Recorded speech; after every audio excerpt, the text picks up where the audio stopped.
Nasubukan nyo na bang maghulog ng piso sa isang balon? Nahulaan nyo na rin ba kung nasa taas o baba ng daliri nyo ang pilikmata? Ilan lang yan sa mga paraan para mag-wish. At kapag ginawa nyo to, pwede raw matupad ang inyong mga hiling? Well, kung nasubukan nyo na ang mga yan at medyo minalas, may paraan pa raw kung paano matutupad ang inyong mga kahilingan ngayong October. Just look up in the sky at maghintay ng shooting stars!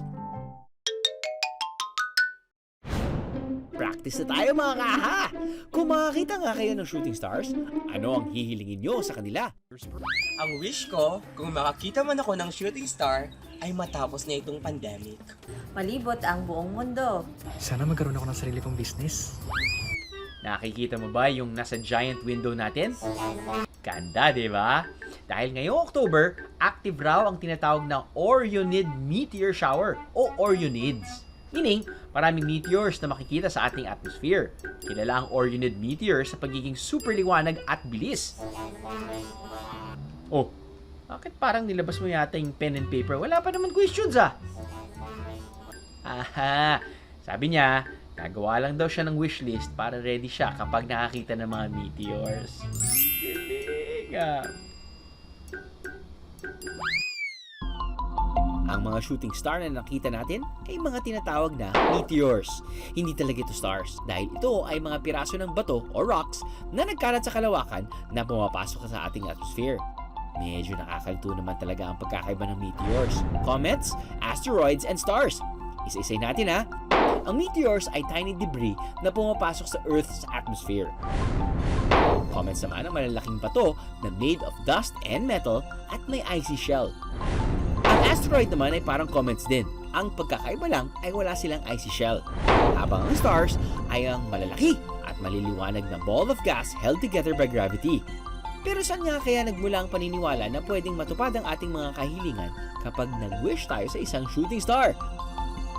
Nung sinauna pa lang ng mga tao, and I'm talking about dun sa time pa lang ng early humans, early Homo sapiens, na nagsisimula pa lang tayong mag-develop ng rational thought o nung mas complex na pag-iisip, malaki na yung role na ginagampanan nung sky and then nung stars. May paniniwala rin sa ating kultura noon na ang mga bituin o stars ay divine. Kaya naman kapag nag-wish daw sila noon, hindi lang daw ito basta wish, kundi pagdarasal na matupad ang kanilang mga kahilingan. Ang kaahan natin si Christian Lu, bata pa lang daw siya, naniniwala na siya sa shooting stars. In fact, may mga natupad na raw siyang kahilingan noon. Ako, ginagawa ko, nakatingin ako sa langit kasi parang nag-aabang ako ng shooting star. Tapos nagwi-wish ako na makakita ko ng 100. Pagkatapos ko ma-wish, parang nilay-nilay muna ako. Tapos pag okay na, pupunta na ako dun sa maraming tao. Tapos hanapin ko na yung 100 na winish ko. Tapos yun, makakita na ako ng 100.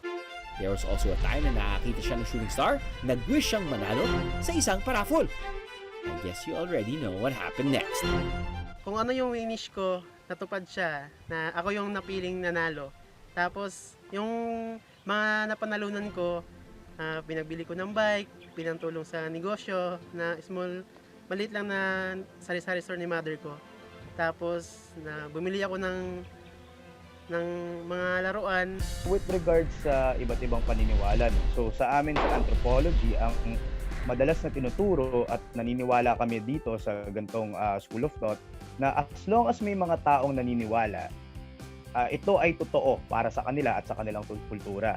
So, maaring ikaw hindi ka naniniwala sa shooting stars, maaring iba naniniwala, pero at the end of the day, as long as ito ay nakakatulong magpaliwanag para sa mga tao or nagbibigay ng pag-asa para sa mga tao tungkol sa kanilang everyday life, wala kaming nakikitang masama na respetuhin natin yung mga ganitong paniniwala. Kung science ang tatanungin, walang scientific na basihan na natutupad ang lahat ng hiling sa mga shooting stars. Ang pagkakaroon ng meteor shower ay resulta ng interaksyon ng ating planeta at ng mga debris na naiwan ng isang comet sa paglalakbay nito sa kalawakan. Hindi delikado ang pagkakaroon ng meteor shower. Tumatama ang mga ito sa ating atmosphere sa bilis na 66 kilometers per second. Umiinit at nasusunog dahil sa friction na siyang lumilikha ng tinatawag nating meteor shower. Wala naman masama kung maniniwala tayo sa shooting stars o wishing stars. Go lang and enjoy it! Let's just make sure na hindi lang natin dito ididepende ang takbo ng ating buhay. Aha!